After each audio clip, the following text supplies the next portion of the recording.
So UFC is back this weekend, and we have another Apex card. I actually thought that Ilia Topuria versus Max Holloway was this week until I realized that this card was actually before. But it's still not it's not a horrible card. There is a lot of women's fights on this card, like a really extreme amount. You've never seen this many women. Oh my god, they're all back to back to back as well. That's insane. Okay, I'm not going to do very good for predictions for this card. I'm just going to put that out there. Anyway, starting off with the first fight of the night, we have Rebellis de Spain versus Austin Lane. Rebellis de Spain coming off that mediocre performance against Waldo Cortez Acosta. His wrestling defense, or lack thereof defense, takedown defense, got completely exploited. Against Cortez Acosta, he just kept taking down Rebellis. De Spain is very powerful. He is a good striker.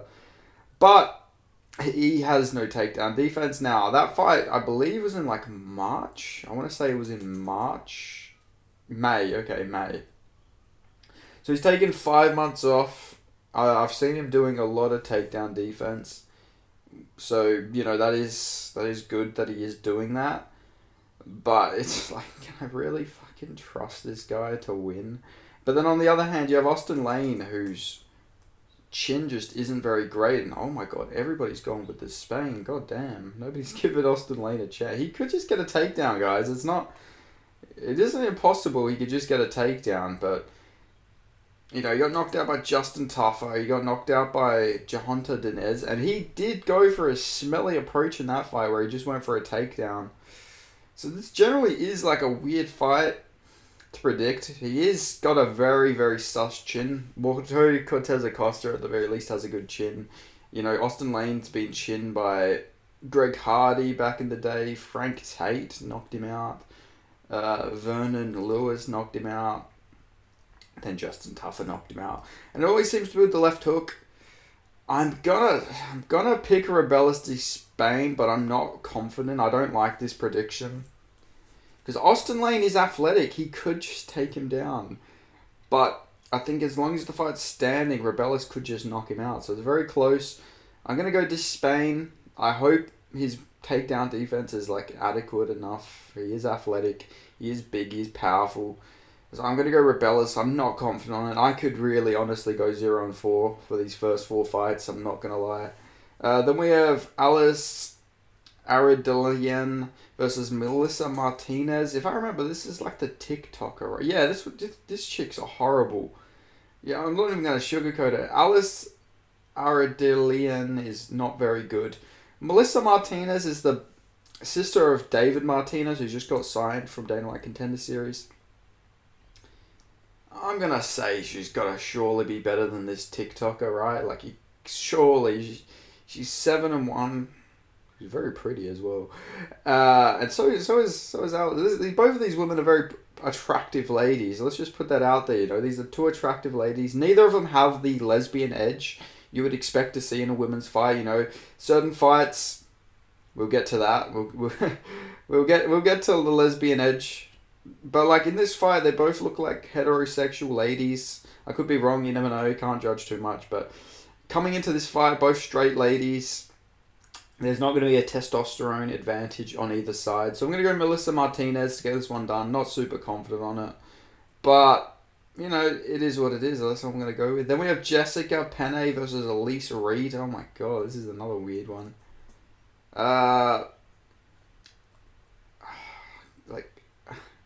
Generally, who do I pick? Oh, Melissa Martinez has been out for a very long time as well. How's Jessica Penne looking nowadays? She did get armbarred by Tabitha Ricci. She lost to Emily. Oh, that Emily Docte loss is not good. But she also beat Carolina Kotowetxe. And she beat Lupita Godinez in a robbery. But then she also got chinned. But it's by Jessica Andrade and Joanna. Oh, this is such a hard fight to predict. I hate fights like this. My god, man, I don't know who to pick. Okay, Penne's 41. I'm going to go Reed.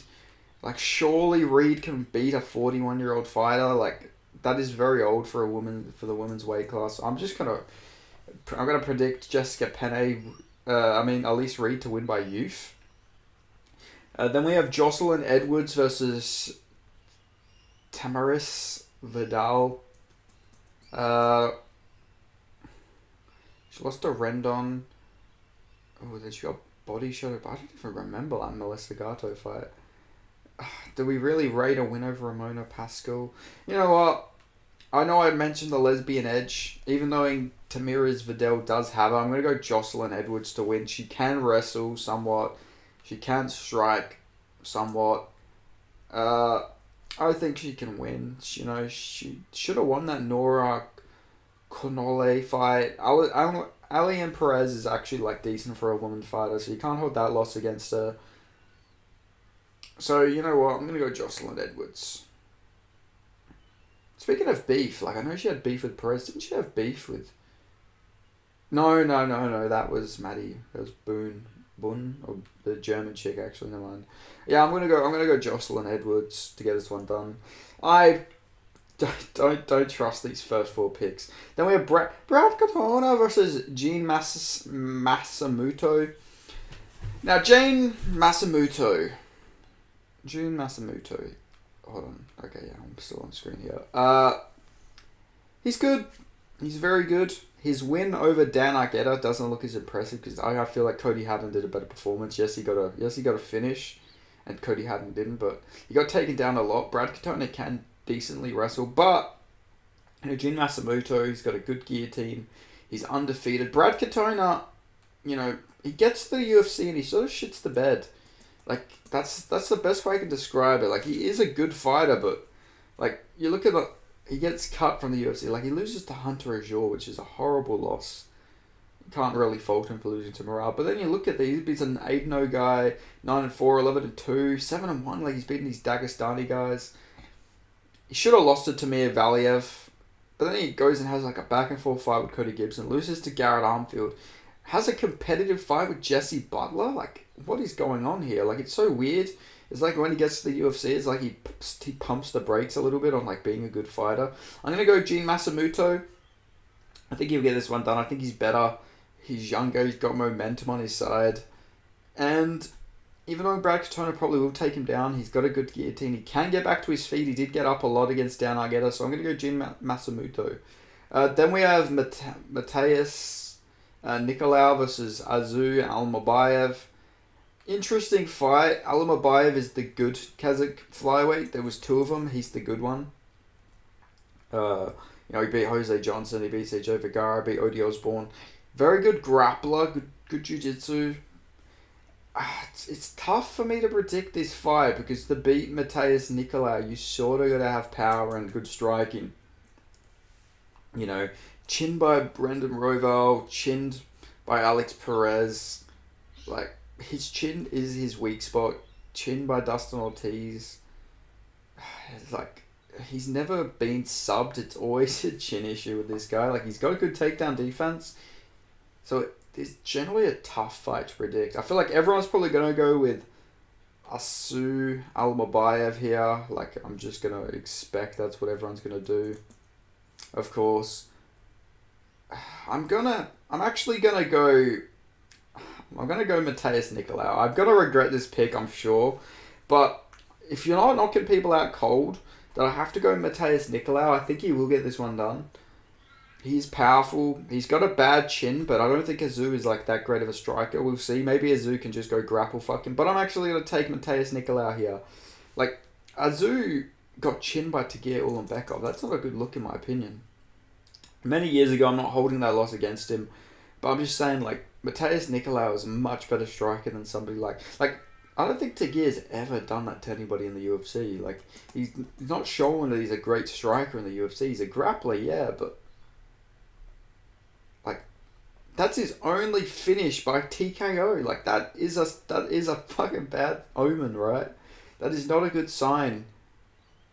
They don't even recognize that he's gonna win by TKO. That's odd.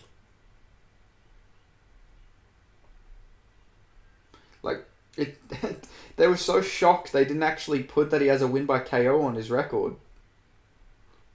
So, yeah, I'm gonna go Mateus Nicolau. He's much better than the guys that You know, Azu is beating, like, yeah, he beat Jose Johnson, but Jose Johnson shouldn't be a flyweight, and he's not that good. CJ Vacara's not that good either. Odie Osborne, like, these are not good wins. So I am going to take Mateus Nicolau, and I'm actually decently confident in it. He is coming back soon after a KO, but I'm going to go Mateus Nicolau. Then we have Darren Elkins versus Daniel Pineda. I'm going to take Daniel Pineda. Like, you just have to at this point. Darren Elkins is a legend, but he's looking so old in these fights. And I know Daniel Pineda is only a year younger, but the difference in how these guys fight at this point in their career is just insane. Like, Daniel Pineda, I know he's losing. Like, he is on a 2-fight losing streak, but he's looking good against good guys. Like, he lost to Nathaniel Wood and Alex Caceres. Are we really going to hold those losses against him? And he had a competitive fight with both. So, I'm going to take Daniel Pineda to get this one done. Most people are going with Darren Elkins? What? Are we watching the same Darren Elkins fights? He's like, he beat TJ Brown. It's TJ Brown though. Like, what are people watching to be so confident with Darren Elkins? I'm going Daniel Pineda. I'm gonna say he gets this one done. He's quicker. He's got good calf kicks. Darren Elkins fights sometimes like he just doesn't have any cartilage left in his legs. So I'm gonna trust in Daniel Pineda to get this one done. And surely he's not an underdog on the betting odds though. He's a slight favourite. Okay, that makes sense. I'm surprised so much of Tapology is going for Darren Elkins. That surprises me. Then we have Brady Heastand versus Jake Hadley. This is a tough fight because Jake Hadley looked very good against Colin Loughran. Both of these guys are pretty gritty. I'd imagine the majority of people are going to go with Jake Hadley. He's got the better boxing, yeah. I picked Brady Heastand against Brady Armfield. I felt very good with that pick. They've got similar reaches, but we have seen Jake Hadley get taken down, and he is at bantamweight now. Brady Heastand is a step up as well from Colin Loughran. He's a much better grappler, much better wrestler. Gritty guy, doesn't quit. It's got that just that American grit behind him. I think he even has like an American wrestling tattoo. Like he loves his wrestling. He's young as well. Both of these guys are pretty young, but I think Brady Heastand might be younger. Yeah, he's much younger. He's 25. He's going to be improving. I'm going to go Brady Heastand in this one. You know, the slight favourite. Makes sense in my opinion. I'm going to go Brady Heastand to get this one done over Jake Hadley. But it could be close. Jake Hadley's got the much better, cleaner hands, but I do think he will get taken down in this fight. And Brady Heastand's a dog in there, man. He doesn't quit. Then we have Sumadurgi versus Charles Johnson. I'm going to take Charles Johnson. Sumadurgi, man. What a fall from great. He was one of the hipsters on MMA Twitters, like one of their guys, you know. This was meant to be the next big flyweight from China. You know, by way of Tibet. Like, he was meant to be the next big thing, but you got to look at who he's beaten. Like, he beat Zaruk Adeshev, who shouldn't have been in the UFC. I'm not sure why that guy was in the UFC. He came in at 3-0. It was a real weird signing. Beat Malcolm Gordon. Beat Andre Sukumel. He got signed to the UFC coming off a loss. You don't really see that very often. He is ranked, but like, he did not beat anyone good. And then he had that crazy fight with Matt Schnell. Got absolutely destroyed by Tim Elliott. I had people saying I was a fool for picking Tim Elliott for some reason. Only on YouTube. I think Sumadurgi is going to lose this. Charles Johnson, good takedown defense, good striker. He's a very well-rounded fighter, and Sumadurgi, he just seems to get either chinned or subbed. Like, he does get hurt. He doesn't have the greatest chin, in my opinion. He's actually never been chinned, to be fair. He has been hurt on the feet. He's been choked out cold. Normally you do have to sub him, but I think Charles Johnson's got some competent hands. He's been very active as well between these two. Like, Charles Johnson fights like every 2 months. He's a very active man. He wants his money. He wants that fucking moolah, and he's fucking doing a good job getting it. I'm gonna go Charles Johnson to get this one done over Sumadurgi. Then we have Rob Font versus Tyler Phillips. This is an interesting fight, actually. We got Charles Manson and Kyler Phillips versus Rob Font. You know, a lot of people going with Kyler Phillips. I agree. This isn't an Adrian Yanez situation where, you know, Yanez isn't just like I knew Yanez was overrated. He always had been. He had very bad striking defense. Never beat anybody good either. Like, I knew Rob Font was gonna smoke him. You know, like I picked him.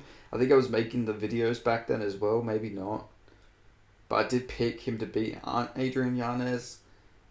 Yeah, man. Like, I've gotta go with Kyler Phillips here. He's looking good. He beat Pedro Munoz, Marcelo Rojo.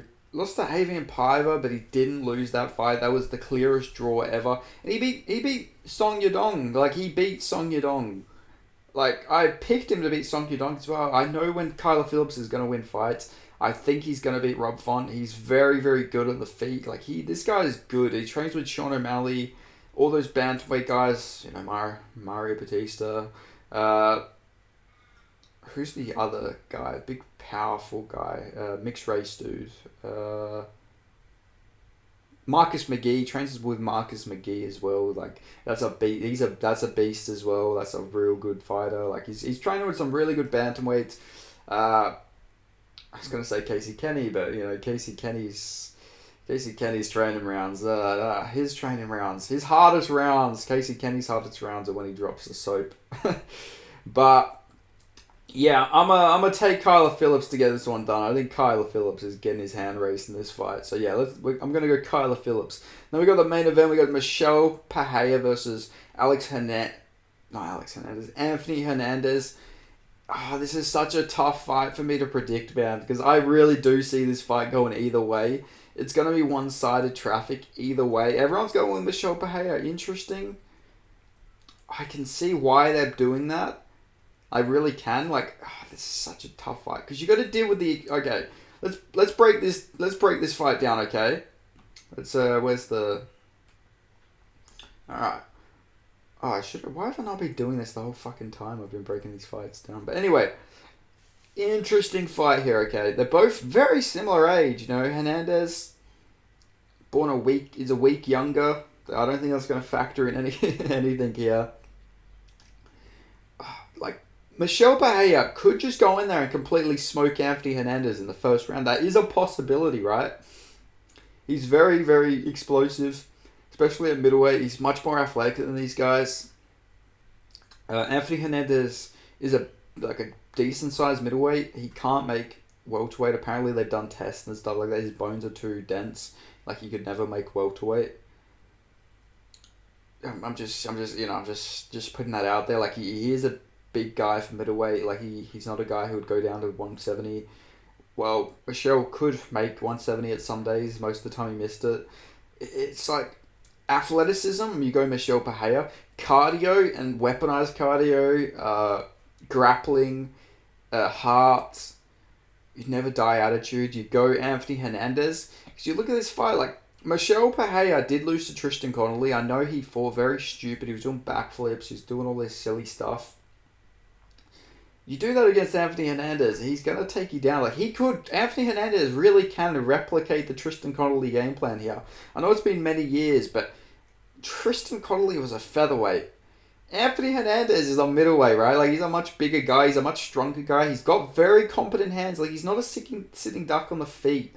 Like, he is like a middleweight Colby, but he's got, you know, not the current D-Rod, but he's got D-Rod level boxer. Like, a couple of years ago when D-Rod was on that little run, that is Anthony Hernandez's boxing. He's got very similar boxing to D-Rod. Obviously now D-Rod's a bit past it. He's a bit slower now, but Hernandez got good hands. He's got power as well as cardio. Very well rounded. He can shoot in takedowns. He can get people down. If he doesn't get the first one, he will just chain together takedown after takedown. But saying that, Michelle Pereira could just kick him to the body, hurt him, snatch up a neck, or just knock him out. But, you know, Hernandez has a good chin. Against Kevin Holland, he did get stopped due to body shots. So that may be key to Michelle Pereira to go to the body here. But I'm going to go Anthony Hernandez. I'm not super confident how this fight's going to go because I really could see Michelle Pereira just run through him.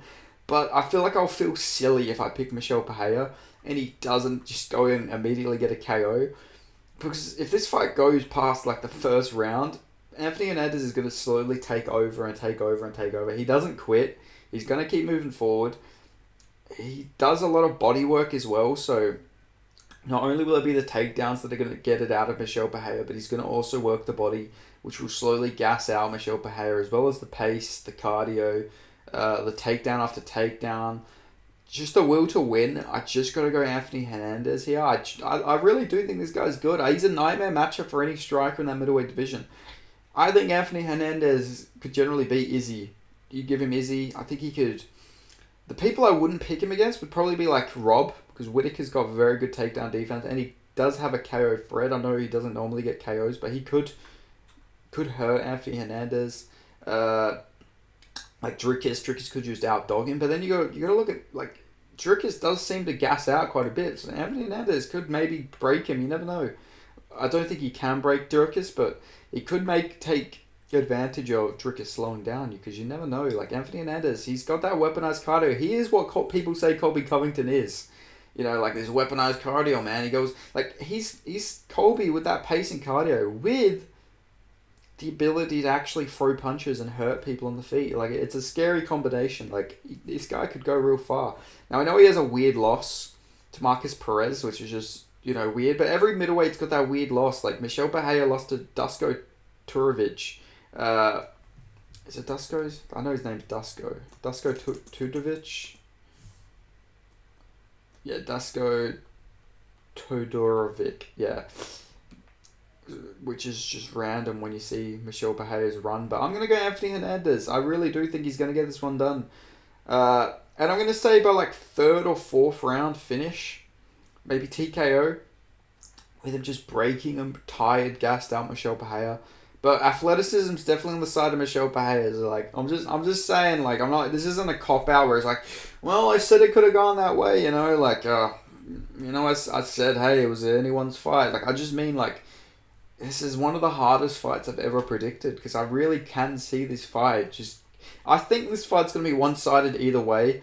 Like, whoever wins is going to win this in one-sided fashion. It's either going to be Michel Pereira just chinning him instantly or subbing him instantly after hurting him, or it's going to be Anthony Hernandez just mauling him round after round, slowly breaking him. But I'm going to go Anthony Hernandez. So thank you guys so much for watching. Let me know your predictions. Make sure you share this video, subscribe. Come on, like, I'm stagnant. My channel's stagnant at the moment. Let's get some more subs. Let's build this thing up. And thank you guys so much for watching. I'll see you guys next time. Thank you. Oh my god, I hope I wasn't like that the whole time. I apologize. But anyway, thank you guys so much for watching. I'll see you guys next time. Adios. Peace. Thank you so much. Goodbye.